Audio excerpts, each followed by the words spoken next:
Hi there, my name is Chris. Welcome to Dulo, a tiny Cornish village. I've lived here for about 7 years. This is a 360 video actually, so feel free to scroll around as we move along. Beginning here, we're just entering the village.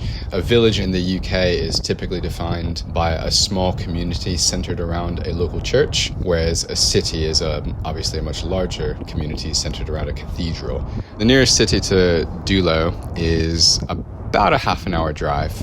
Not because of the distance, but mainly because of the roads. The Cornish Lane, which is a very narrow road, coming up in just a second. We have everything we need predominantly in the village, but things in the village are just a bit more expensive.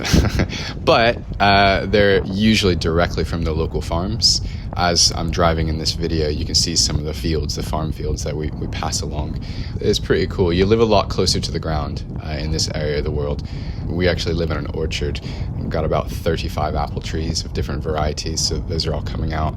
Blackberries are still currently in season. If you're not driving too fast, you can actually pick them just out of the car window as you sort of pass by, which is pretty cool. So as the video goes along, the road gets narrower and narrower. So this is a typical Cornish lane.